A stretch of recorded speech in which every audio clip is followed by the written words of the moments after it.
Hi everyone, welcome back to my video series on embedded system. This video is about microcontrollers. In my previous video, I explained what a microprocessor and a microprocessor system is. I repeated here the block diagram of a microprocessor system.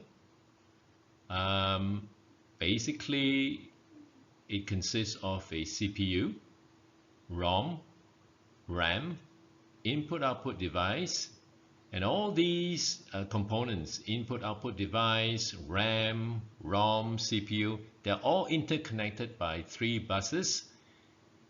One is the address bus, then there is the data bus, and then the control bus. So, what is a microcontroller? Now, if a microcontroller basically is an entire microprocessor system contained in one single chip. And that's it. That's your microcontroller. So let me just summarize. So a microcontroller contains a complete microprocessor system on a single chip. The RAM, the ROM, serial interface, parallel circuit, timer, and interrupt circuits are part of a microcontroller. Now, however, the memory is limited, but that's not a problem, since microcontroller applications do not require large amount of memory.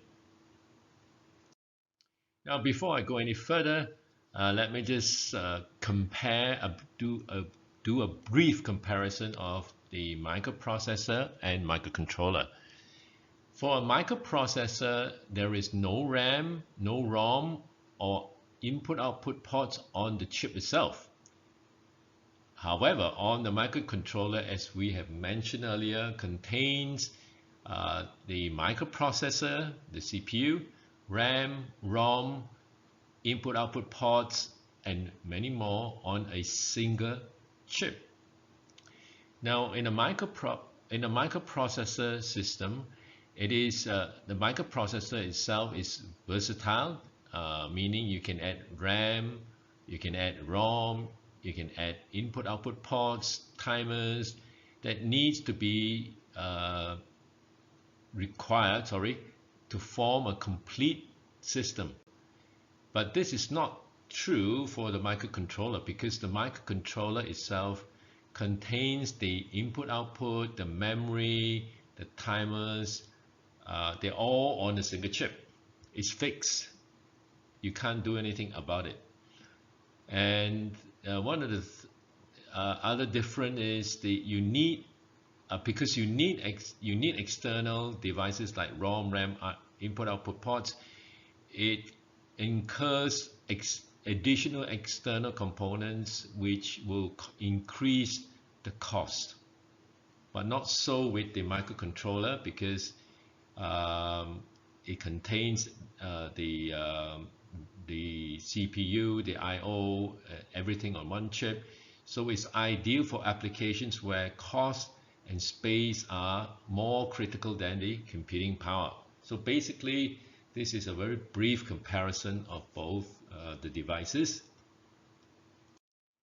And here I'd like to take the opportunity to introduce the 8051 microcontroller. This is the original 8051 microcontroller. Let me just give you a brief history of the 8051.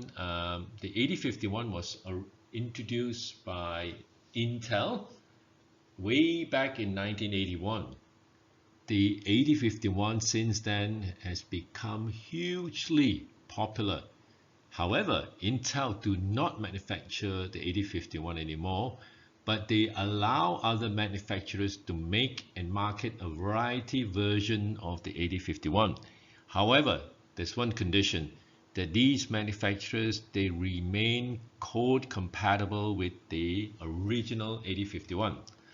The among the manufacturers that are still making the 8051s are Atmel, NXP, Dallas Semiconductor, Silicon Labs, and many more like Infineon, and I think Samsung do make a version of the 8051. Now this is a block diagram of the original 8051.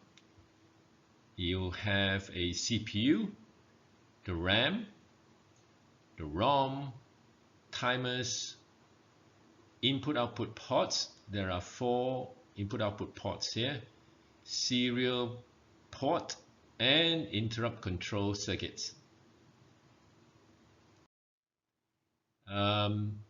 The 8051 is an 8-bit processor, meaning the CPU can only work with 8 bits of data at a time.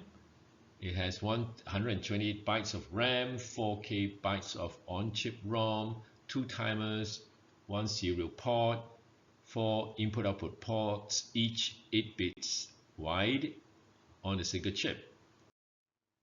Now, this is a pinout diagram of the AT89S52.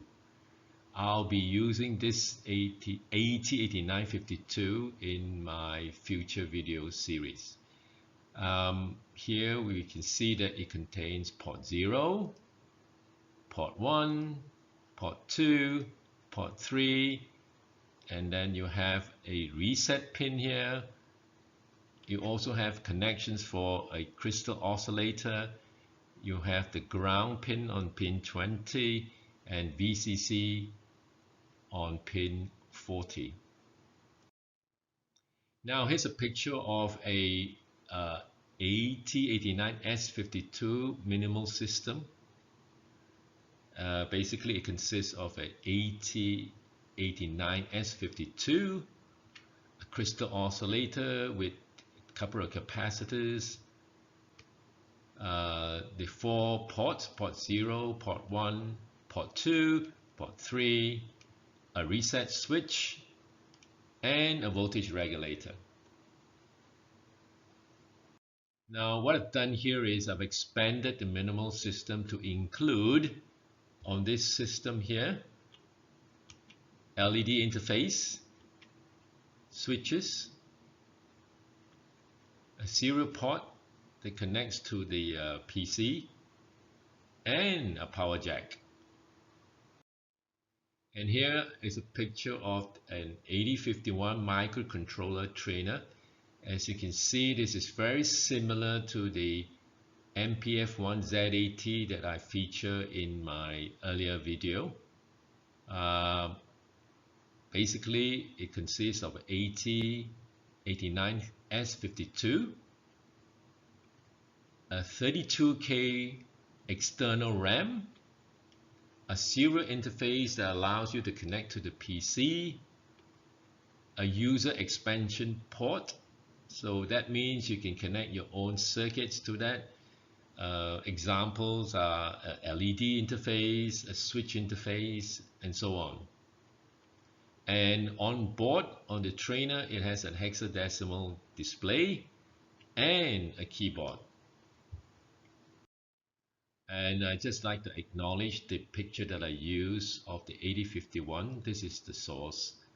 And that's it, basically, for this video. Thank you for watching. See you in the next video. Bye.